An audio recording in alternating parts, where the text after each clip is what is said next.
নারীরা যদি নামাজ যদি সঠিক সময় আদায় করে, ওই নারীর জন্য আমার আল্লাহ জান্নাতের 8টা দরজাই খুলে দেবে। জোরে বলেন সুবহানাল্লাহ।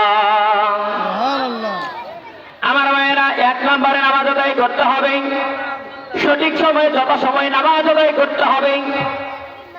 তাহলে আমার আল্লাহ মৃত্যুবরণের পরেই জান্নাতের 8টা দরজায় আপনার জন্য খুলে দেবে। আমার মায়েরা, নামাজের গুরুত্ব এত বেশি কেন? আল্লাহ পাক যেদিন কিয়ামতের মাঠটা কায়েম করবেন, আমার রব্বুল আলামিন কোনো কিছুরই হিসাব নেবেন না। সর্বপ্রথম রব্বুল আলামিন যেই হিসাবটাই নেবেন, সেই হিসাবটাই হচ্ছে নামাজের হিসাব করা। বলেন ঠিক না বেঠিক? আমার ভাইয়েরা, সঠিক সময় নামাজ আদায় করতে হবে, কেননা নিশ্চয়ই নামাজ অশ্লীল ও খারাপ কাজটাকে বিরত রাখে। কথা বলেন ঠিক না বেঠিক? ইন্নাস সালাতা তানহা আনিল ফাহশাই ওয়াল মুনকার। আল্লাহু আকবার। আমার ভাইয়েরা, নামাজ অশ্লীল ও গর্হিত কাজটাকে একটি উদাহরণ দিলে আপনারা বুঝতে পারবেন। আমার মায়েরা, কিতাবের ঘটনা, এক যুবকের চোখের মধ্যে এক ইমামের স্ত্রী পড়ে গিয়েছে। ওই যুবক ওই নারীকে 4টি প্রশ্ন করেছে। 1 নম্বর প্রশ্ন হলো, ও মহিলা, তোমার স্বামীর সংসার ছেড়ে দিয়ে আমার কাছে আসতে হবে, নইলে আমার সাথে জিনায় লিপ্ত হতে হবে, নইলে আমাকে বিবাহ করতে হবে। 4 নম্বর, নইলে যে তোমার স্বামীকে হত্যা করে হলো আমি তোমাকে আমার কাছে নিয়ে নেব। আমার মায়েরা, নামাজ কিভাবে মানুষকে হেফাজত করে, একটা বারের জন্য গভীর কান লাগান। মায়েরা, এই যুবক 4টি প্রশ্ন করেছে। এক পর্যায়ে যুবক প্রশ্ন করে চলে গিয়েছে। মহিলা ঘরের ভিতরে দরজা বন্ধ করে এবারে অঝর না কান্নাকাটি করতেছে। ওই মহিলার স্বামী হুজুর মসজিদের মধ্যে নামাজ আদায় করতে গিয়েছে। ইশার নামাজ পড়ার পরে তাফসীর গ্রন্থকার বলেন যে নামাজ শেষ করার পরে বাড়িতে যখন ফিরলেন, ফেরার পরে দেখে যে বিবি অঝর নয় কাঁদতেছে। স্বামী জিজ্ঞাসা করেছে, বিবি রে, কি হয়েছে তোমার, বলো না বলো। স্ত্রী বলতেছে, স্বামী গো, তুমি নামাজে চলে গিয়েছ।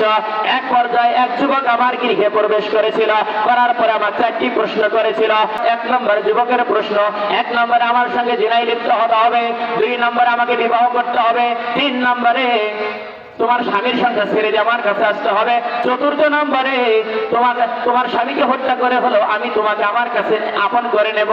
ও আমার স্বামী, এই 4টি প্রশ্ন যুবক আমাকে করেছে, কিন্তু আমি টেনশনের মধ্যে পড়ে গিয়েছি যে আমি একজন ইমানদার মহিলা, আমি কেমন করে জিনায় লিপ্ত হব?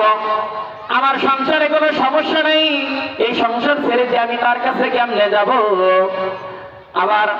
আবার আমার জন্য তোমাকে হত্যা করে হলো আমাকে তার কাছে নিয়ে নেবে, এমন প্রস্তাব করেছে আমাকে। আমি তো টেনশনের ভিতরে পড়ে গিয়েছি। এবার স্বামী বলেছে, স্ত্রী রে, টেনশন করো না, টেনশন করো না। ওই যুবক তোমার কাছে যখন উত্তরে নিতে আসবে, ওই যুবককে তুমি বলবা, ও যুবক, তুমি আমাকে 4টা প্রশ্ন করেছ, তোমার 4টা প্রশ্ন আমি পরে বিবেচনা করব। তোমার কাছে আমার একটি প্রস্তাব, সেই প্রস্তাবটা হলো এই যে, এ যুবক, আমার স্বামীর ইমামতিতে তোমাকে 40 দিন জামাতে নামাজ আদায় করতে হবে। যদি তুমি 40 দিন আমার স্বামীর পিছনে যদি জামাতে নামাজ আদায় করতে পারো, তাহলে আমি তোমার প্রশ্নটাই বিবেচনা করে পরে দেখো। বলেন আল্লাহু আকবার। আমার ভাইয়েরা, গভীর কান লাগান। আমার ভাইয়েরা, যারা পর্দার আড়াল থেকে শুনতেছেন, আমার ভাইয়েরা গভীর কান লাগান। নিশ্চয়ই নামাজ হেফাজত করে অশ্লীল কাজ থেকে, গর্হিত কাজ থেকে হেফাজত করে। কেমনে করে? এবার যুবককে এই প্রশ্নটা দিয়েই দিলেন। এবার যুবক মনে করলেন এর একটা ব্যাপার নাকি। এবার যুবক নামাজ পড়া শুরু করলেন। এক পর্যায়ে আমার ভাইয়েরা ইমামের পিছনে নামাজ আদায় করা শুরু করলেন। 1 দিন, 2 দিন, 3 দিন, 10 দিন, 20 দিন, 30 দিন, 35 দিন, 39 দিন, 40 দিন। তাফসীর গ্রন্থকার বলেন 39 দিন পেরিয়ে দিয়ে এবার 40 দিনকার মাথায় পড়বে।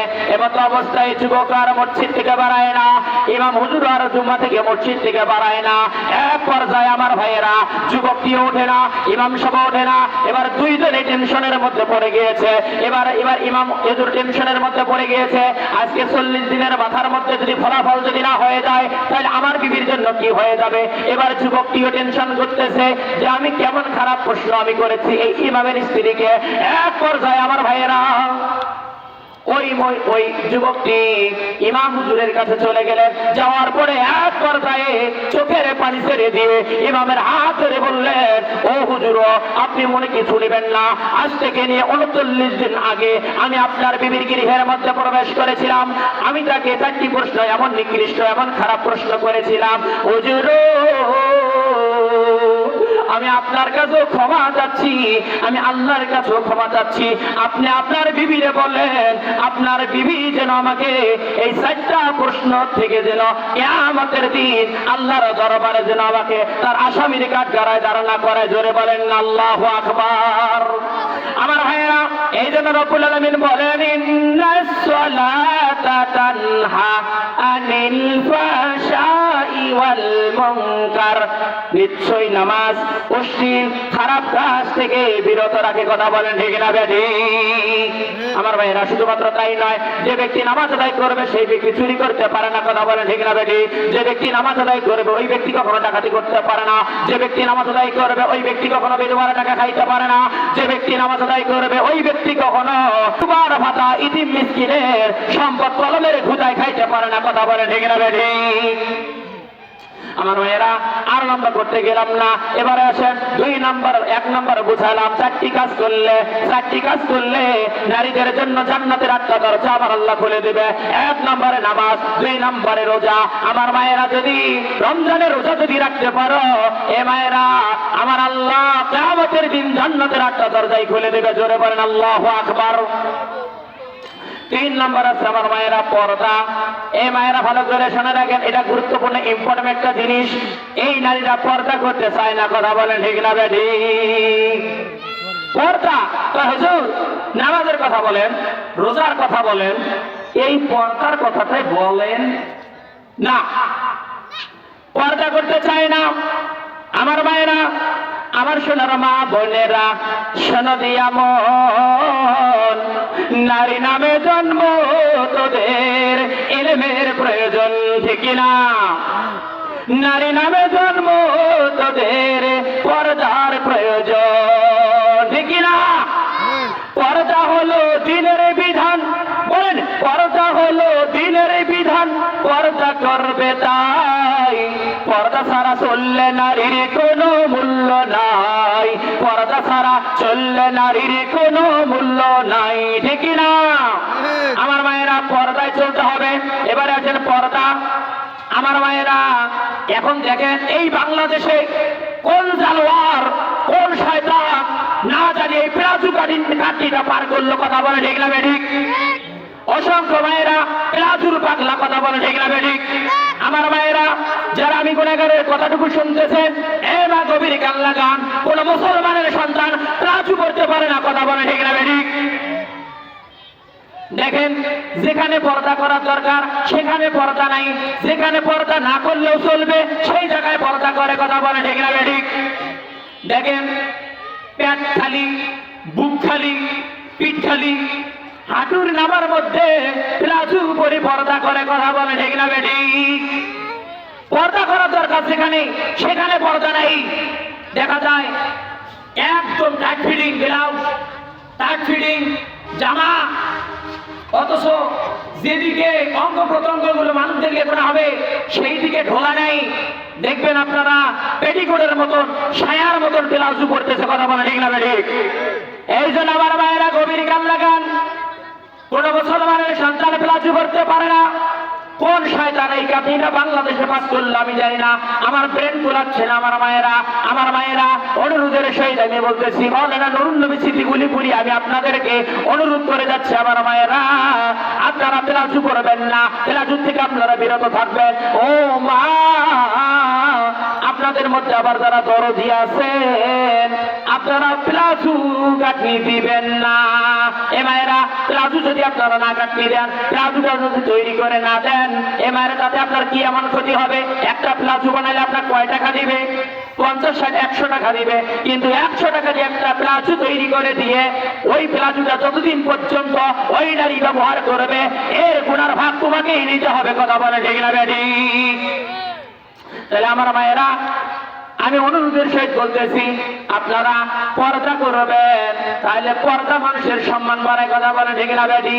এই কপালে টিপ পড়ো না আর, কপাল যেন সেজদা করে আল্লাহ তাআলা। ঠিক না বেটি? কপাল যেন সেজদা করে আল্লাহ তাআলার। খালি মাথা খোলা চুলে বাইরে যেও না, হেজা পরে বাইরে যেতে লজ্জা পেও না, হেজা পরে বাইরে যেতে লজ্জা পেও না। হেজাবি নিজে দেয় পরিচয়, হেজাবি নিজে দেয় পরিচয় তুমি মুসলমান। হেজাব তোমার লক্ষ গুণে বাড়াবে সম্মান, হেজাব তোমার লক্ষ গুণে বাড়াবে সম্মান। এই কপালে টিপ পড়ো না আর, কপাল যেন সেজদা করে আল্লাহ তাআলার, কপাল যেন সেজদা করে আল্লাহ তাআলার। আমার মায়েরা, প্রতিটা মুসলমানের সন্তান, যেটা মুসলমানের সন্তান সেটাকে দেখলেই বোঝা যায়। কথা বলে ঠিক না বেঠি? আমার মায়েরা, এবারে দেখেন, যার উপর পর্দা ফরজ সে করে না, যার উপর পর্দা এখনো ফরজ হয় নাই তাকে পর্দা করায়। কথা বলে ঠিক না বেঠি? মনে করেন দাদি আর নাতনি, মনে করেন এই সিলমারি থানার হাট বাজার গেছে, এখন যাইতেছে, দাদির বয়স মনে করেন 40 বা 50 ধরেন, আর নাতনির বয়স কেবলমাত্র। দেখা যায় অনেক সময় এই দাদির গায়ের মধ্যে বোরকা আছে আর নাতনির গায়ে কোনো বোরকা নাই। অনেক সময় দেখা যাচ্ছে যে বড় মেয়েও যায়, দেখা যায় 10, 12, 15 বছরই মেয়ে পর্যন্ত যায়। সাথে কথা বলে ঠিক না বেঠিক? 15 বছরই 17 বছরই মেয়ে, যুবতী মেয়ে দাদির সঙ্গে চলে যাচ্ছে, অথচ 16 বছরই নারীর গায়ে পর্দা নাই, 40 বছর 50 বছরের দাদির গায়ের মধ্যে বোরকা। কথা বলে ঠিক না বেঠিক? আচ্ছা বলেন, এই 50 বছরের মেয়েকে দেখে এই বাংলার জমিনের একজন যুবক চিত্রিত করবে? করবে না। অথচ এই 17 বছরের যুবতীটাকে দেখলে সবার মনের মধ্যে একবার সাথ থাকবে, তার সাথে একটু ইটিস পিটিস করে কথা বলে ঠিক না বেঠিক? তাহলে আমার মায়েরা, যাকে দেখলেই যুবকরা গুনাহ করতে যাবে না, তার গায়ে আজকে পর্দা, তার গায়ে বোরকা, অথচ যাকে দেখলে যুবকরা জেনা করার সম্ভাবনা আছে, বাজার থেকে হারে যাওয়ার সম্ভাবনা আছে, তার গায়ে পর্দা নেই। কথা বলে ঠিক না বেঠিক? যার কারণে আজকে নারীদের সম্মান নেই। কথা বলে ঠিক না বেঠিক? আমার ভাইয়েরা, এই মাহফিল থেকে আমি উদার আহ্বান জানাতে চাচ্ছি, আপনাদের সন্তানদেরকে বোরকাওয়ালা বানান, আপনাদের সন্তানদেরকে হিজাবওয়ালা বানান, তাহলে কিয়ামতের দিন আমার আল্লাহ ওই পিতা মাতাকে জান্নাতুল ফেরদাউস দিয়ে দিবে। সবাই বলেন সুবহানাল্লাহ। তাহলে আমার মায়েরা, লম্বা করতে গেলাম না। 4 নম্বর 4 নম্বর হচ্ছে স্বামীর খেদমত। কিসের খেদমত? স্বামীর খেদমত করতে হবে। এ মায়েরা, যদি স্বামীর খেদমত যদি আদায়, যদি স্বামীর খেদমত যদি করো, আমার মায়েরা, আমার আল্লাহ কিয়ামতের দিন তোমার সম্মানে, স্বামীকে সম্মান করার কারণে, স্বামীর খেদমত করার কারণে আমার আল্লাহ জান্নাতের 8টা দরজা আপনার জন্য খুলে দেবে। জোরে বলেন সুবহানাল্লাহ। এবারে আসেন আমার মায়েরা, এবারে আসেন স্বামীর খেদমত করতে হবে।